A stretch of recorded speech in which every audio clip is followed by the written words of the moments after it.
Je voudrais dire mon indignation devant ce qui s'est passé cette semaine. Cette comparaison est odieuse. Vous ne pouvez pas vous imaginer à quel point j'ai été touché. Les larmes me sont venues. Je l'ai porté, l'étoile, moi. Je sais ce que c'est, je l'ai dans ma chair encore. Bon.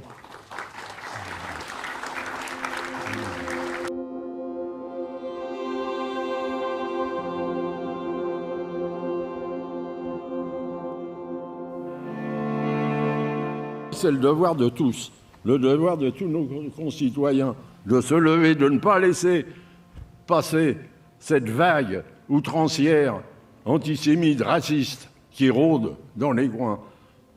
Je crois que c'est un devoir primordial. En 1942, mes parents, mon frère Paul, qui avait 11 ans, et moi, qui en avait 15, nous habitions un pavillon rue de la Vistule, dans le 13e. Le 15 juillet, nous avions été avertis d'une rafle de juifs pour le lendemain, visant les hommes et les jeunes de plus de 16 ans. Par précaution, je suis allé me réfugier chez des amis de mes parents non juifs qui demeuraient à Choisy-le-Roi. Tandis que mon père est allé passer la nuit dans le garage contigu, dont le propriétaire était aussi un ami. Seule ma mère et mon petit frère sont restés dans le pavillon, car mes parents étaient convaincus que les femmes et les jeunes enfants ne risquaient rien. Hélas, vers 6 heures du matin du 16 juillet, Paul et ma maman étaient raflés tous les deux par la police française. Mon père, prévenu par des voisins, a alors téléphoné à nos amis de Choisy-le-Roi et leur a dit qu'il allait se rendre à la police car il voulait rejoindre sa femme et son fils.